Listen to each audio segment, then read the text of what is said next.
नमस्कार दोस्तों, मैं विजय तिवारी। स्वागत है आपका हमारे YouTube channel the books society में, जहां हम आज की क्लास में सब्जेक्ट कोड BHDS 183 के चैप्टर नंबर 1 को डिस्कस करेंगे। चैप्टर का नाम है अनुवाद, स्वरूप और आयाम। चैप्टर को पढ़ने के बाद आप अनुवाद शब्द की उत्पत्ति कैसे हुई, अनुवाद शब्द का अर्थ क्या होता है और विभिन्न भाषाविदों द्वारा अनुवाद की कौन कौन सी परिभाषाएं दी गई हैं, यह इस चैप्टर में बताया जाएगा। साथ साथ यह भी बताया जाएगा कि अनुवाद का महत्व कितना है और जो अनुवाद कार्य है उसकी चुनौतियां क्या क्या हैं। एग्जाम ओरिएंटेड बहुत ही ज़्यादा महत्वपूर्ण चैप्टर है ये, जिसमें से लगभग हर साल पहला क्वेश्चन इसी चैप्टर से आता है। चैप्टर की जो शुरुआत है वो यहाँ से है, अनुवाद का अर्थ और परिभाषा। तो सबसे पहले हम अनुवाद के अर्थ और परिभाषा को ही जानेंगे। तो वैसे तो आप लोग अनुवाद शब्द से परिचित ही होंगे, अनुवाद शब्द के बारे में जानते ही होंगे कि अनुवाद को इंग्लिश में ट्रांसलेशन भी कहते हैं। और वैसे अनुवाद की जो परिभाषा होती है वो ये होती है कि हम किसी विशेष भाषा के किसी कथन को दूसरी भाषा में कन्वर्ट करते हैं, दूसरी भाषा में कहते हैं, तो यही क्रिया अनुवाद कहलाती है। यानी कि साधारण भाषा में बोलूं, अगर आपसे कोई इंग्लिश में कोई एक स्टेटमेंट बोल दे रहा है और आपने इंग्लिश की उस स्टेटमेंट को हिंदी में रूपांतरित किया, यानी कि हिंदी में बदल दिया और उसे दूसरे को हिंदी भाषा में बोल दिया, तो ये जो प्रोसेस हुआ, ये जो प्रक्रिया हुई, इसे हम ट्रांसलेशन कहते हैं, ये आप जानते हो। लेकिन जब हम हिंदी को गहराई से पढ़ते हैं तो हमें ना अनुवाद शब्द की बहुत सारी परिभाषाएं और बहुत सारे अर्थ यहाँ पर दिखाई देंगे, जिन्हें हम अब पढ़ेंगे। तो अनुवाद शब्द का सबसे प्रचलित अर्थ है एक भाषा के पाठ को दूसरी भाषा में ले जाना। तो आप एक भाषा की चीज़ों को दूसरी भाषा में ले जा रहे हो, यह अनुवाद से एक आम आदमी समझता है।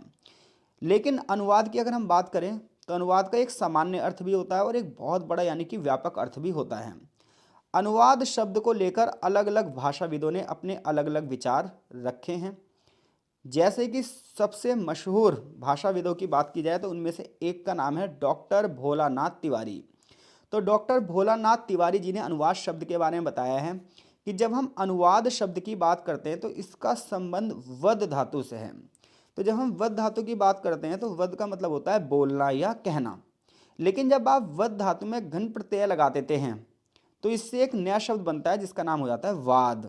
यानी कि वद धातु में घन प्रत्यय लगने से कौन सा शब्द बनता है, वाद। और जब इसी वाद शब्द में आप अनु जोड़ देते हैं तो ये क्या बन जाता है, अनुवाद।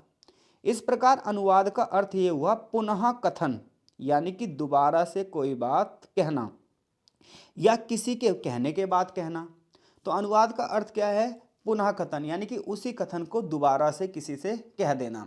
तो सिंपल सी बात है, कोई एक कथन किसी भाषा विशेष में लिखा गया है और आपने उसी कथन को किसी और भाषा में लिख दिया है, इसी या बोल दिया है, इसी को हम बोलेंगे क्या, अनुवाद। प्रोफेसर हरिमोहन जी ने इसकी एक अलग परिभाषा दी है। उन्होंने चिंतामणि नामक कोश में अनुवाद का यह अर्थ दिया है, यानी कि चिंतामणि नामक अगर आप डिक्शनरी पढ़ेंगे, कोश पढ़ेंगे, तो उसमें प्रोफेसर हरिमोहन जी ने कहा है प्राप्तस्य पुनः कथने, यानी कि पहले कहे गए को फिर से कहना। यानी कि अर्थ वही निकला है कि कोई चीज़ पहले से कहीं लिख दी गई है या पहले से कह दी गई है, उसी को आप फिर से अलग अर्थों में लिख रहे हैं, यही क्या है, अनुवाद। यानी कि प्राप्तस्य पुनः कथने या ज्ञातार्थस्य प्रतिपादने, यानी ज्ञात अर्थ को फिर से प्रतिपादित करना। तो प्रोफेसर हरिमोहन जी ये कह रहे हैं कि पहले कही गई चीज़ को दोबारा से कहना किसी अन्य भाषा में या उसी भाषा में उसके अलग अर्थों को दिखाना। फॉर एग्जाम्पल मैं उदाहरण सहित आपको बता रहा हूँ, जैसे आप काव्य खंड का अध्ययन करते हो, कविताओं को पढ़ते हो, तो जब आप कविताओं को पढ़ते हो तो वो जिस भाषा शैली में लिखी गई होती हैं, जब आप उसकी व्याख्या करते हो तो वो सरल भाषा में आती है। तो वो भी क्या हुआ, वो भी अनुवाद की ही एक शैली है कि आपने लिखा तो उसी भाषा में ही है लेकिन उसे सरल कर दिया है, तो ये भी अनुवाद है। या फिर आपने किसी हिंदी कविता को अंग्रेजी में लिख दिया तो ये प्रॉपर अनुवाद हो गया। तो सिंपल सी बात है, कही गई चीज़ को ही दोबारा कहना एक तरीके से क्या होता है, अनुवाद कहलाता है। महर्षि पाणिनि की अगर बात की जाए तो उन्होंने अपनी पुस्तक अष्टाध्यायी में अनुवाद शब्द की बात ये कही है कि अनुवादे चरणम, यानी कि किसी बात को कहने के संदर्भ में लिया गया है कि आप किसी की बात को कह रहे हैं, ठीक है, यही क्या है, अनुवाद है। तो इसका मतलब कुल मिलाकर यह स्पष्ट है कि अनुवाद शब्द से तात्पर्य है अनुकथन, यानी कि कहे हुए को फिर से कहना, दोहराना, पुनः कथन। और हम सभी जानते हैं कि प्राचीन समय में जो शिक्षा दी जाती थी उसमें कॉपी पेन की जरूरत नहीं होती थी। प्राचीन समय में गुरु के पास शिष्य बैठे रहते थे और गुरु किसी कथन को कहते थे और लोग बार बार दोहरा दोहरा कर उसे याद करते थे, क्योंकि शिक्षा की परंपरा कैसी थी, मौखिक परंपरा थी। तो यानी कि अनुवाद शुरुआत में मौखिक रूप से शुरुआत हुई है। अगर हम अनुवाद को अंग्रेजी भाषा के अर्थ में देखें तो इसका मतलब होता है ट्रांसलेशन। तो अनुवाद को अंग्रेजी में क्या कहते हैं, ट्रांसलेशन कहते हैं। ट्रांसलेशन शब्द की जो उत्पत्ति है लतीनी भाषा के शब्द ट्रांसलेटिव से हुई है, जिसका अर्थ होता है पार ले जाना। तो ट्रांसलेशन शब्द का मतलब हुआ ट्रांस तथा फेरी। इसका मतलब ये है कि ट्रांसलेशन का मतलब है एक भाषा के पार्ट को दूसरी भाषा में ले जाना। तो वैसे तो अनुवाद का मतलब यही हुआ कि एक भाषा को दूसरी भाषा में ले जाना। कुल मिलाकर यहाँ पर हमने क्या हुआ, एक टेक्निकल भाषा में उसका अर्थ जान लिया कि एक भाषा के पार्ट को दूसरी भाषा में ले जाना, ये ट्रांसलेशन का मतलब होता है। Professor Harimohan, professor doctor Bholanath Tiwari, Panini के अष्टाध्यायी, ये कॉट का यूज़ आप कर लेना, इनकी परिभाषाओं का यूज़ कर लेना आप कहाँ पर, अपने आंसर में। अब अनुवाद शब्द की, ये तो अर्थ की बात हो गई अब तक। अब हम अनुवाद की परिभाषा की बात कर रहे हैं।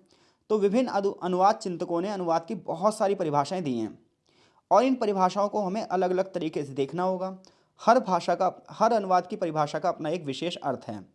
जैसे कि यहाँ पर कुछ परिभाषाओं की हम चर्चा करते हैं। तो एक परिभाषा ये है कि मूल भाषा के संदेश के समतुल्य संदेश को लक्ष्य भाषा में प्रस्तुत करने की क्रिया को अनुवाद कहते हैं। यानी कि मूल भाषा यानी कि ओरिजिनल लैंग्वेज में कोई संदेश दिया गया है। सपोज डेट किसी ने इंग्लिश में कोई बात की है तो ओरिजिनली भाषा में उसने संदेश दिया, इंग्लिश भाषा में एक संदेश दिया, सेम उसी संदेश को उसी फीलिंग उसी भाव से लक्ष्य भाषा मतलब जिस भाषा में आप किसी से कहना जा रहे हैं। तो मूल भाषा यहाँ पे हम मान लेते हैं अंग्रेजी है और लक्ष्य भाषा हमारी हिंदी है।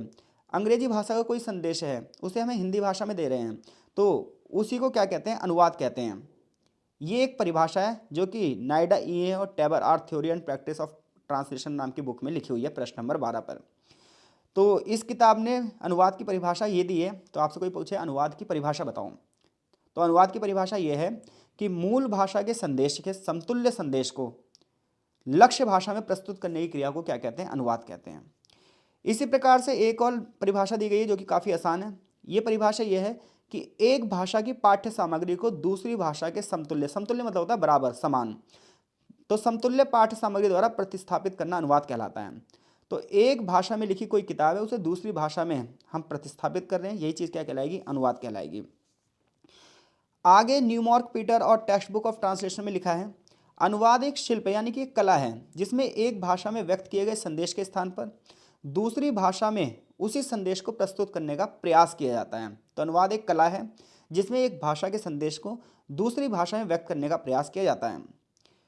एक परिभाषा हेलिडे ने दी है अपनी पुस्तक the linguistic science and language teaching 1964 में, पेज नंबर 124 पे परिभाषा लिखी हुई है। क्या परिभाषा है कि अनुवाद तो सिर्फ एक संबंध है जो दो या दो से अधिक पाठों के बीच में होता है। ये होते तो समान स्थिति में बट भाषा क्या होती है, अलग होती है। इसके अलावा भाषा ध्वनि प्रतीकों की व्यवस्था है। हमें पता है लैंग्वेज क्या है, ध्वनि, यानी कि जो हम बोलते हैं वो ध्वनियाँ बोलते हैं और वो जो ध्वनियाँ होती हैं उन्हें जब हम एक साइन दे देते हैं तो वही क्या हो जाती है, लैंग्वेज हो जाती है। जैसे हिंदी में साइन दिया हमने का खा गा घा, इंग्लिश में साइन दिए ABCD, हिंदी में का खा गा घा, इंग्लिश में ABCD। तो इस तरीके से ना जो हम ध्वनियाँ बोलते हैं, जो भी हम बोलते हैं वो एक ध्वनि होती है और उन ध्वनि को हमने कुछ साइन दे दिए, कुछ प्रतीक दे दिए हैं।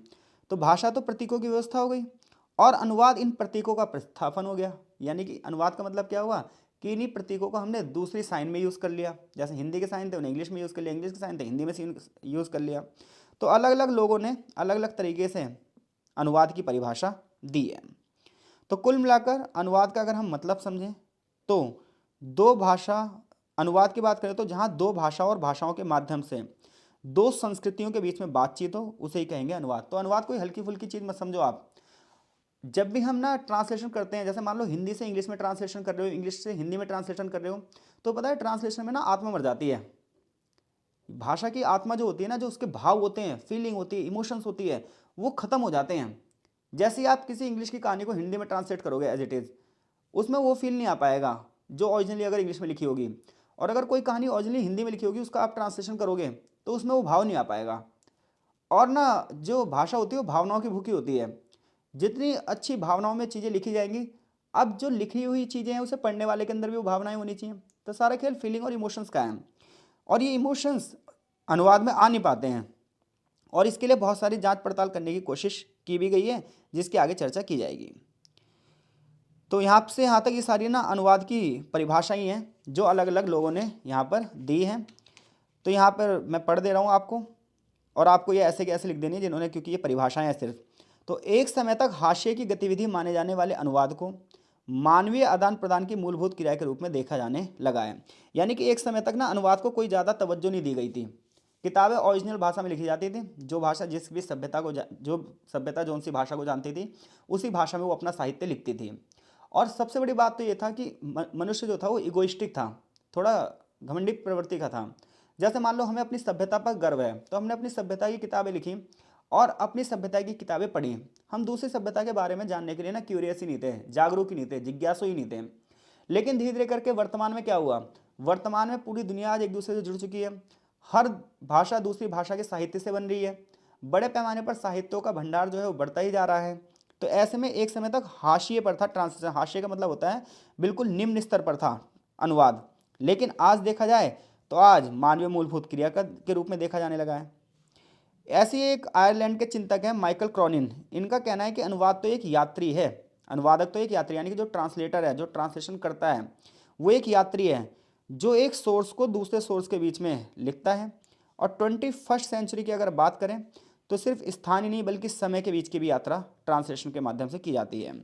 तो अनुवाद को आप हल्के में ना लें, ये बहुत बड़ा प्रोसेस है जिसके बारे में लगातार रिसर्चें हो रही हैं, और इसके बारे में लगातार जो विचारक हैं वो अपने अपने विचार दे रहे हैं। जैसे यहाँ पर कुछ विचार यहाँ पर लिखे हुए हैं, आप इन्हें पढ़ सकते हैं, अर्थ सबका वही निकलता है। अब हम बात करेंगे अनुवाद के स्वरूप की। अब तक आपने जो पढ़ा है वो यह पढ़ा है कि अनुवाद शब्द का अर्थ क्या होता है, और अनुवाद शब्द की परिभाषाएं विभिन्न विचारकों द्वारा जो दी गई हैं, विभिन्न भाषाविदों द्वारा जो दी गई है, ये सारा अध्ययन आपने कराया। अब हम अनुवाद के स्वरूपों की बात करेंगे। तो अनुवाद के अगर हम स्वरूप की बात करें तो अनुवाद के दो स्वरूप होते हैं, एक होता है व्यापक यानी कि बड़े स्तर पर, और एक होता है सीमित स्तर पर। तो सबसे पहले हम व्यापक स्तर पर बात करेंगे, यानी कि बड़े स्तर पर बात करेंगे अनुवाद की। तो जब अनुवाद को आप बड़े स्तर पर पढ़ते हैं तो हमें साइंस के बारे में पता होना चाहिए, यानी कि प्रतीक विज्ञान के बारे में पता होना चाहिए। तो जैसा कि मैंने आपको बोला, हर समाज की अपनी एक भाषा होती है, और लिखना बाद में शुरू हुआ था, बोलना पहले शुरू हुआ।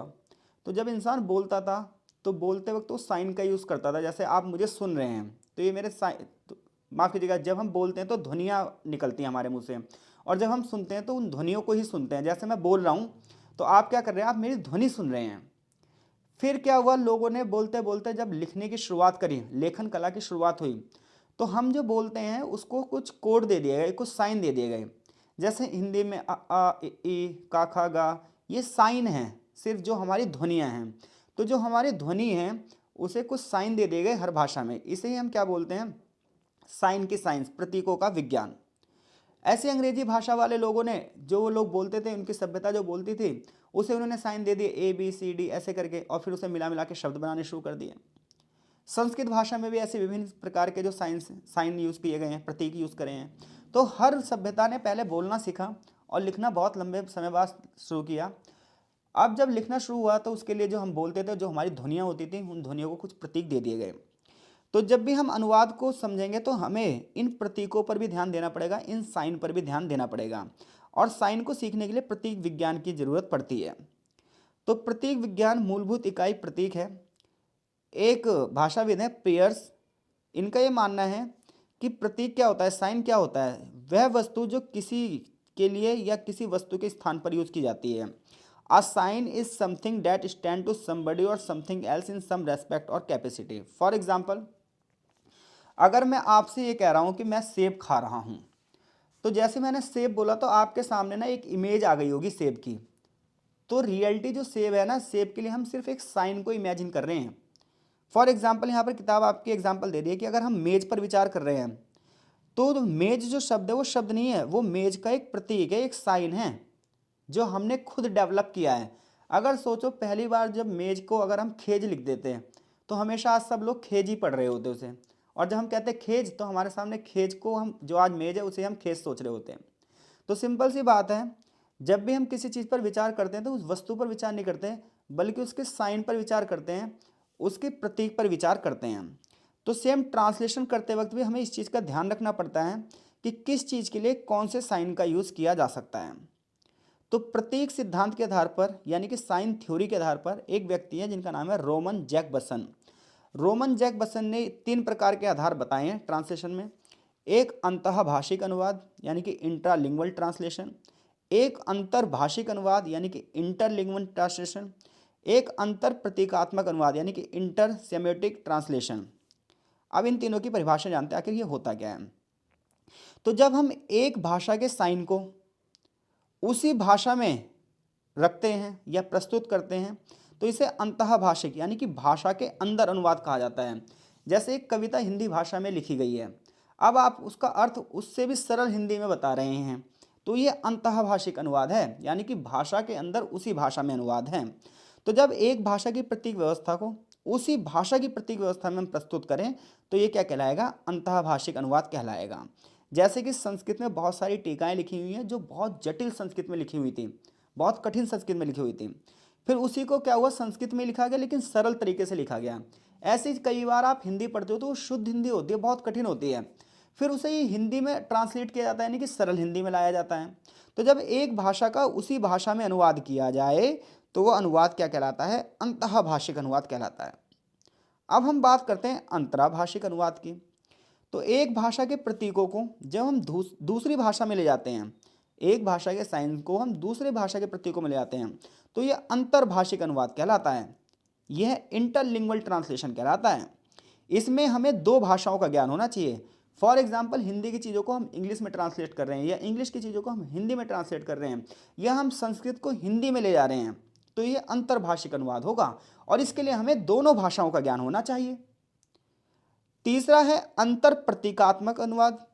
अंतर प्रतीकात्मक अनुवाद का मतलब ये है जिसमें देखो, जिसमें हम भाषा को ना चित्रों में ले जाएंगे, फिल्मों के माध्यम से दिखाएंगे। जैसे आज के टाइम पे बहुत सारे नॉवल, जैसे अभी आपने एक मूवी देखी होगी 12th फेल, तो ये जो 12th फेल मूवी आई थी इसके लिए पहले नॉवल आया था 12th फेल। तो यानी कि जो भाषा साहित्य में लिखी गई है उसे अब हम फिल्मों में, नाटकों में दृश्य रूप से दिखा रहे हैं, तो ये अंतर प्रतीकात्मक अनुवाद कहलाएगा।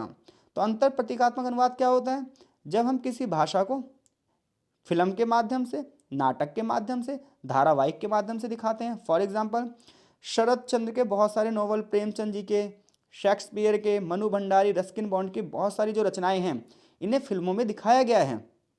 और अभी मैंने 12th फेल का भी एग्जाम्पल दिया। तो जब एक भाषा का उसी भाषा में अनुवाद हो तो कौन सा अनुवाद कहलाएगा, अंतःभाषिक अनुवाद कहलाएगा। जब एक भाषा का दूसरी भाषा में अनुवाद हो तो अंतर्भाषिक अनुवाद कहलाएगा। लेकिन जब एक भाषा को चित्रों में, फिल्मों में, दृश्य रूप से, नाटकों में दिखाएंगे, धारावाहिकों में दिखाएंगे तो अंतर प्रतीकात्मक अनुवाद कहलाएगा। तो ये तो हो गए अनुवाद का व्यापक संदर्भ।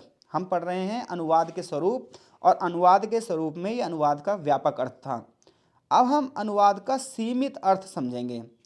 तो अनुवाद के सीमित अर्थ को भी हम 2 भागों में बांटेंगे, एक पाठधर्मी और एक प्रभावधर्मी।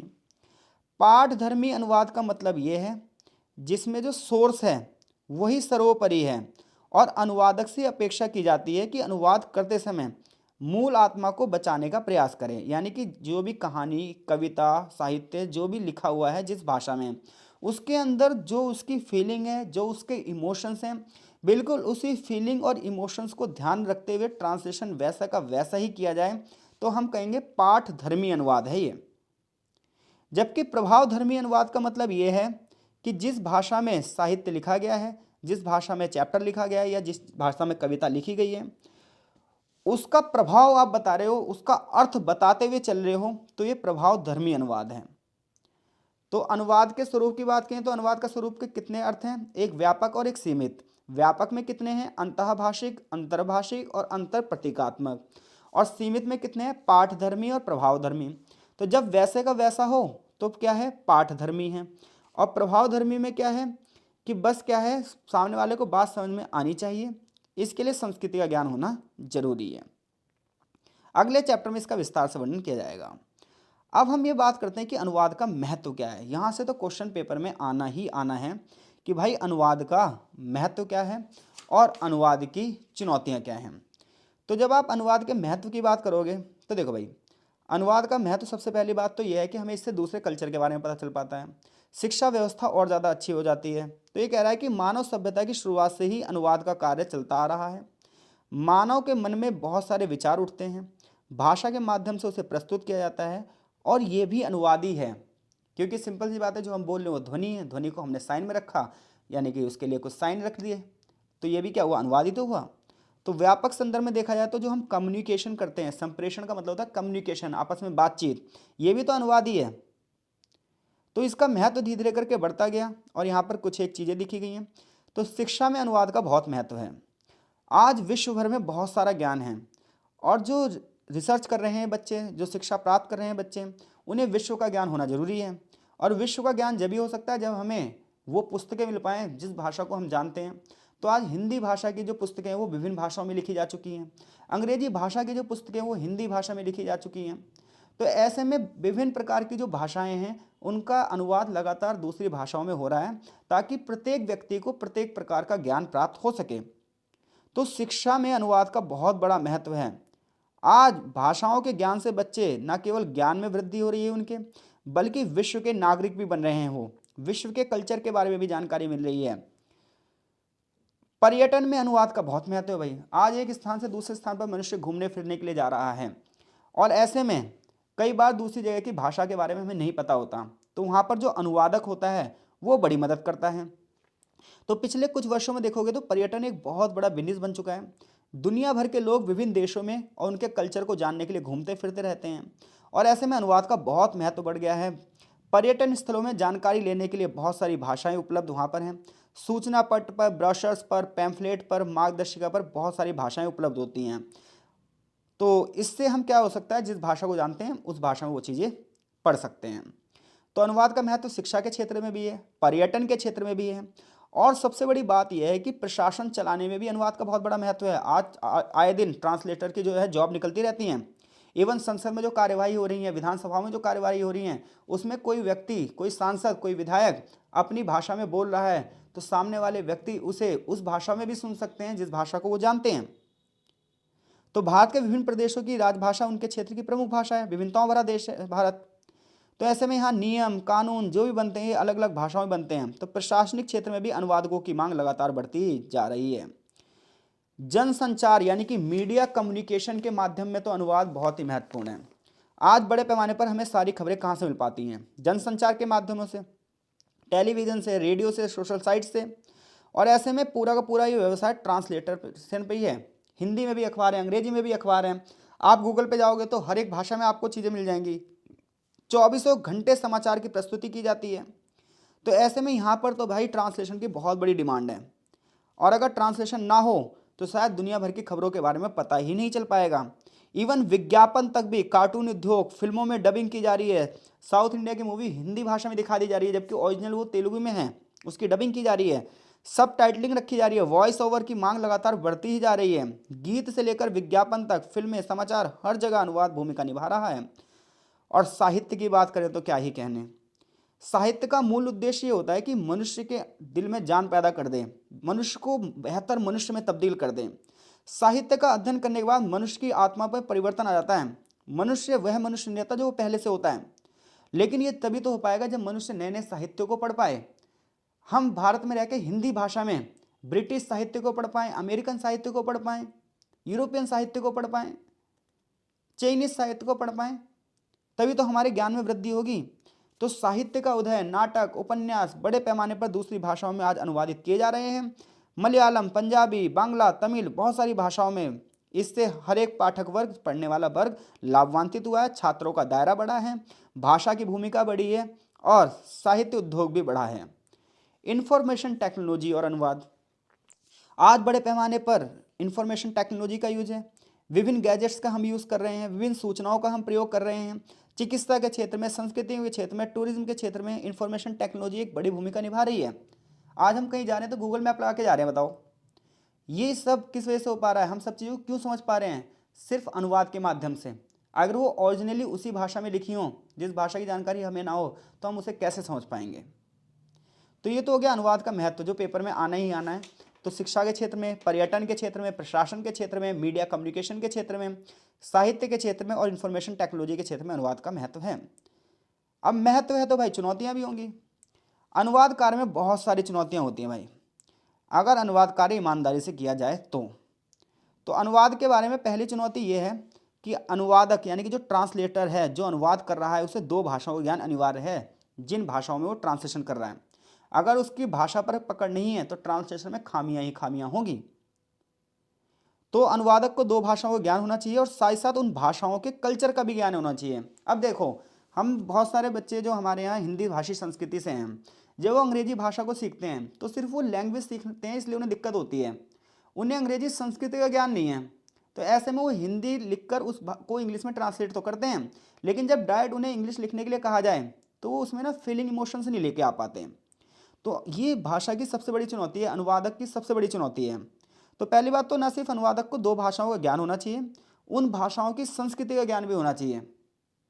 हिंदी और अंग्रेजी अगर हमें दो भाषाएं सीखनी है तो हिंदी की संस्कृति का भी ज्ञान होना चाहिए और अंग्रेजी की संस्कृति का भी ज्ञान होना चाहिए।